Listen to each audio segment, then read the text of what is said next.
রাকিব, যার গোলে বাংলাদেশ দল জিতেছে, নাম্বার 10 জায়ান আহমেদকেও দেখা যাচ্ছে যুক্তরাষ্ট্র থেকে তিনি বাংলাদেশের হয়ে খেলতে এসেছেন, নজর কেড়েছেন। পরিবারের সদস্যদেরকেও দেখা গেছে জায়ানের সঙ্গে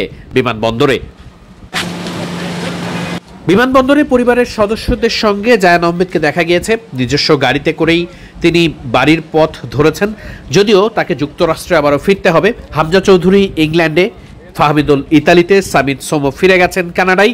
তারা যে যার মতো করে হংকং থেকেই রওনা হতে হয়েছে, কারণ ক্লাবের ব্যস্ততা আছে। জামাল ভুঁইয়ারা ফিরে এসেছেন দেশের মাটিতে। তবে জামাল ভুঁইয়ারা এবার যখন ফিরেছেন তখন অন্য সববার থেকে যেন সেটা অনেকটাই আলাদা,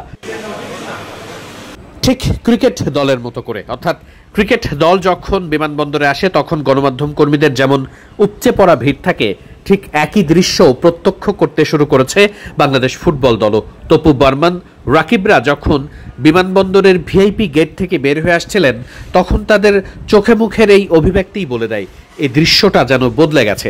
বাংলাদেশ ফুটবল নিয়ে মানুষের আগ্রহ বাড়ছে। খুব স্বাভাবিকভাবেই হামজারা যেভাবে পারফর্ম করছে, আফসোস আছে, হতাশাও আছে, কিন্তু একই সাথে বাংলাদেশ ফুটবলকে মানুষ নতুন করে আগ্রহ দেখাতে শুরু করেছে। বাংলাদেশ ফুটবলের খেলা মানুষ দেখতে শুরু করেছে। জামাল ভুঁইয়ারা বাংলাদেশের ফুটবলে বেশ বড়সড় একটা জোয়ার এনেছেন।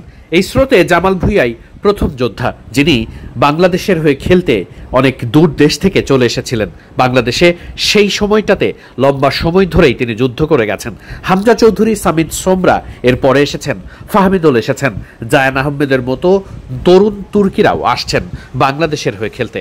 হামজার সঙ্গে একই সাথে ড্রেসিং রুম ভাগাভাগির অভিজ্ঞতাও অনেকেই করতে চান। সে জায়গা থেকে বাংলাদেশের হয়ে ভালো ভালো সব ফুটবলার আসার সুযোগ বাড়ছে। বাংলাদেশের দলটাও বেশ গুছিয়ে উঠছে যত সময় যাচ্ছে। খুব স্বাভাবিকভাবেই বাংলাদেশ দলের এমন পারফরমেন্স সবার জন্য বেশ আশাব্যঞ্জক। হংকং বড় দল, তাদের বিপক্ষে ঘরের মাঠে বাংলাদেশ দল জিততে পারেনি। 4-3-3 সেই ম্যাচের আকুতি ভুলে বাংলাদেশ গিয়েছিল হংকংয়ে। সেখানে সহজেই 3টি পয়েন্ট বাংলাদেশ পেতেই পারত, কিন্তু শেষ পর্যন্ত বাংলাদেশ দল 1-1 ড্র করেছে। যেভাবে ম্যাচে কামব্যাকটা করেছে সেটা রীতিমতো সবাইকে মুগ্ধ করেছে।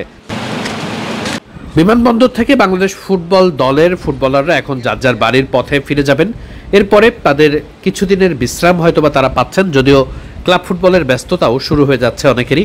জামাল ভুঁইয়া, তপু বর্মনরা এ সময়টাতে দেখা যাচ্ছে নিজেদের মধ্যে হ্যান্ডশেক করে তারা আবারও বাড়ির পথে যে যার মতো বাড়ি যাচ্ছেন, সেজন্যই তারা বিদায় নিচ্ছেন।